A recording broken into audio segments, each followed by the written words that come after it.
40 days to 40. Hello, everybody. Sitting at the piano tonight.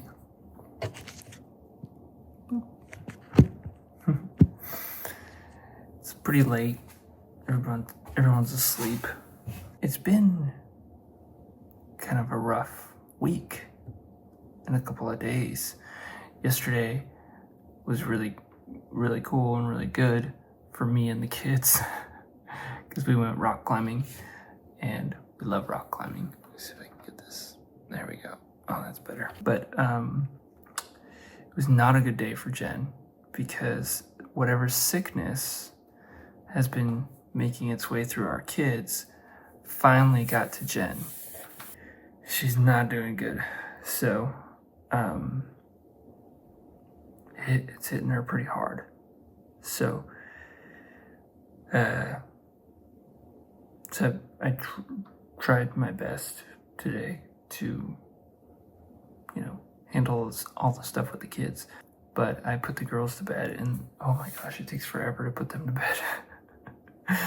Putting one kid to bed is hard. Putting two at the same time is very difficult, especially when they're in the same room and they enjoy playing with each other. That's hard. But anyways, I digress. I want to do my checklist. I want to say yesterday, I'm pretty sure I hit everything. Jen and I had a video together, and it was really fun and funny. And I got all the check marks, and I don't think I'd done that before. Today, let's see, up at 6 a.m. Yes, I had to do that. Oh my gosh, I hate when it just like goes to the. I wish that these things were just like a little bit bigger. I read this morning. Boom. I touched grass. It was raining today, so I felt like I don't know, something about the rain makes you feel very connected to nature. For me, at least. I didn't do a workout. Okay, yesterday I did do the workout.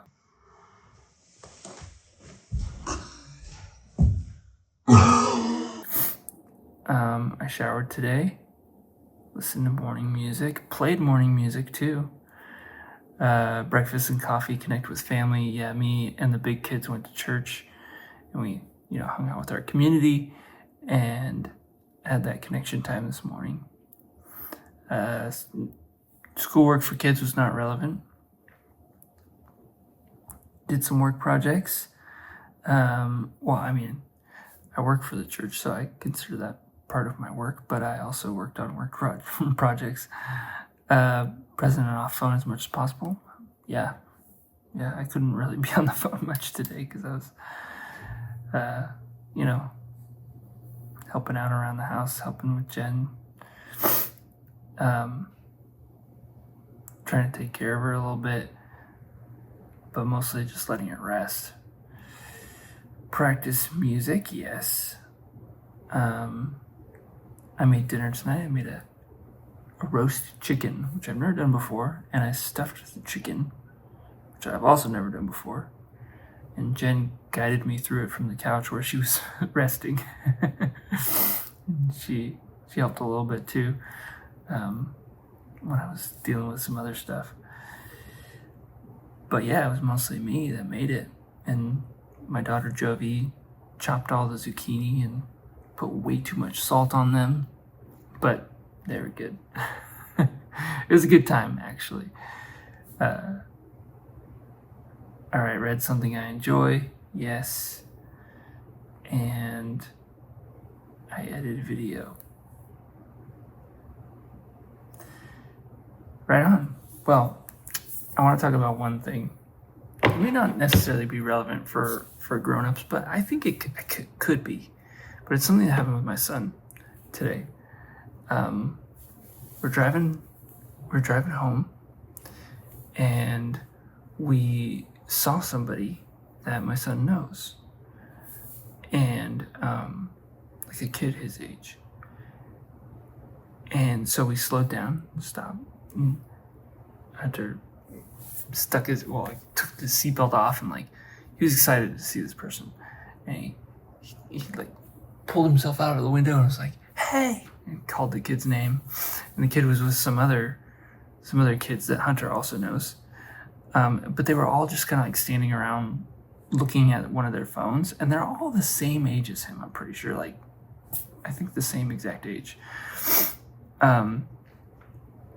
They're all looking at a phone, and so Hunter's like waving and saying hi, and Jovi was waving too because she knows them, and the kids, and the main kid that Hunter was happy to see just kind of looked up and was like, "Oh, hey," like seriously like that, "Oh, hey," rolled his eyes.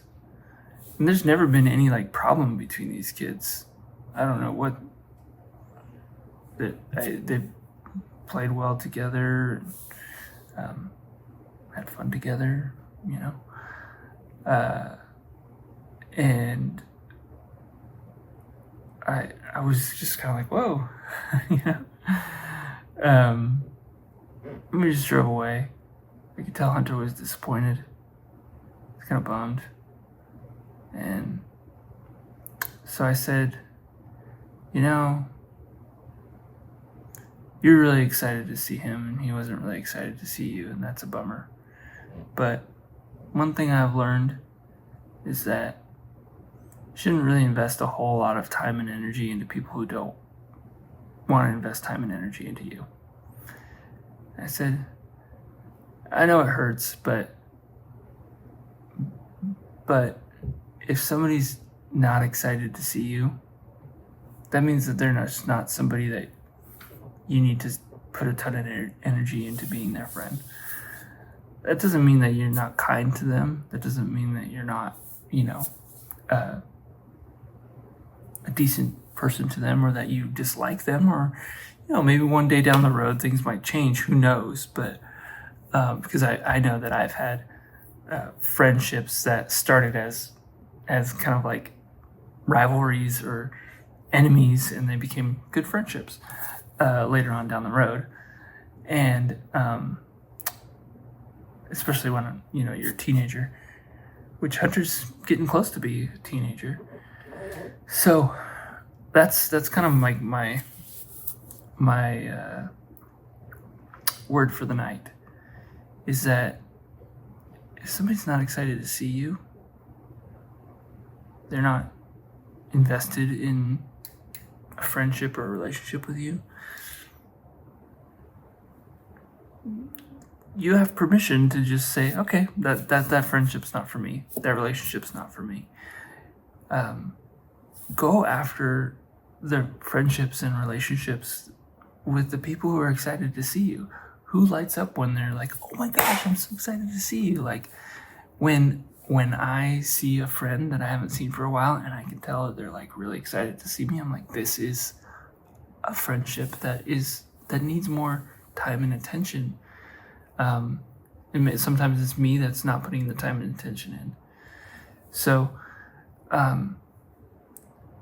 I've struggled with this because I'm like, oh, you always have to be like, maybe there's like a little bit of a people pleaser in me that's like, oh, I want people to like me, or I feel like because I'm a Christian, or because I'm in ministry, or I'm